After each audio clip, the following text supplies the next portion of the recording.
हाल ही की सियासत में राजस्थान की राजनीति में एक युवा जो अपने सधे हुए संघर्ष के दम पर सुर्खियों में आया है, नाम है यकीनन रविंद्र सिंह भाटी का ही। आपको बता दें, इन दो नेताओं की तरह ही रविंद्र सिंह भाटी की युवा राजनीति अब परिपक्व हो चुकी है, क्योंकि वो विधानसभा की दहलीज पार कर चुके हैं।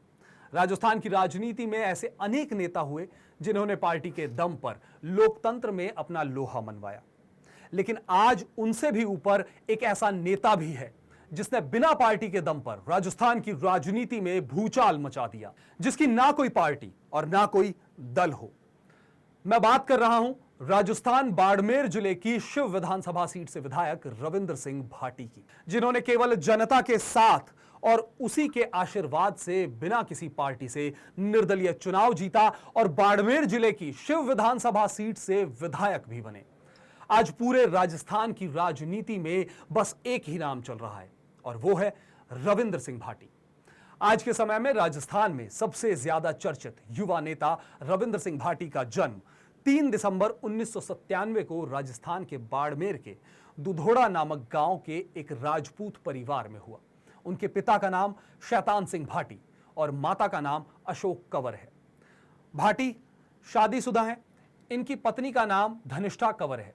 रविंद्र सिंह के पिता एक स्कूल में अध्यापक हैं और उनकी मां एक गृहिणी है।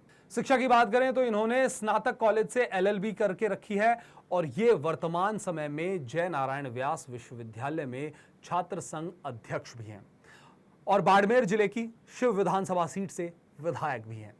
रविंद्र सिंह भाटी ने अपनी शुरुआती शिक्षा बाड़मेर के आदर्श विद्या मंदिर हरसानी और मयूर नोबल अकेडमी से पूरी की थी।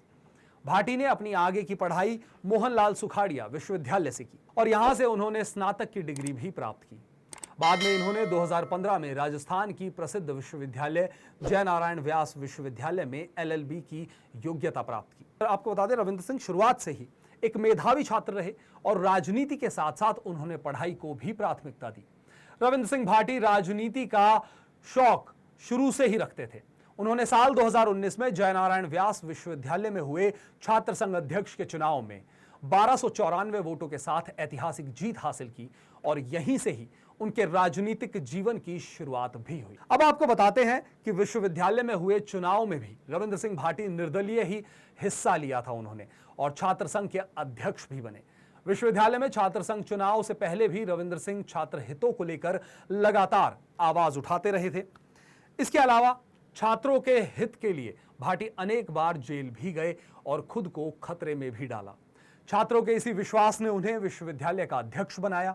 साल 2019 में जय नारायण व्यास विश्वविद्यालय में छात्र संघ अध्यक्ष के चुनाव के लिए उम्मीदवार पद जारी हुए और रविंद्र सिंह को ABVP से टिकट नहीं मिला और उन्होंने निर्दलीय चुनाव लड़ने का फैसला कर लिया और निर्दलीय चुनाव भी लड़ा और 1294 वोटों के साथ ऐतिहासिक जीत हासिल की।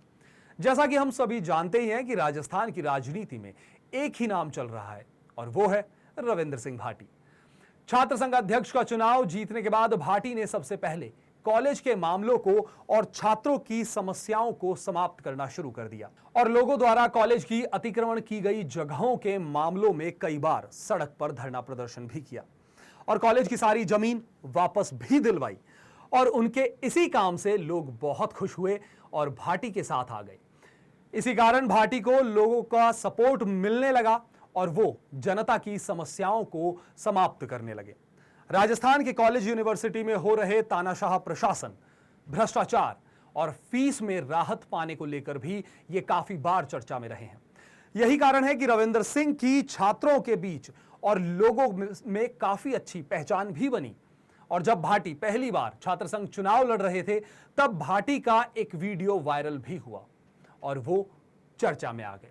विधानसभा के चुनाव लड़ने से पहले वही रविंद्र सिंह का कहना था कि शिव विधानसभा क्षेत्र के लोग आज भी अनेक सुविधाओं से वंचित है, जैसे कि रोजगार, बेहतर शिक्षा और कई अनेक सारी समस्याएं इसके अंदर शामिल हैं।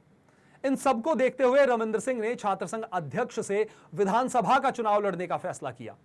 सबसे पहले रविंद्र सिंह भाटी ने भारतीय जनता पार्टी से टिकट मांगा, लेकिन पार्टी वालों ने उन्हें टिकट ना देकर स्वरूप सिंह खारा को टिकट दे दिया।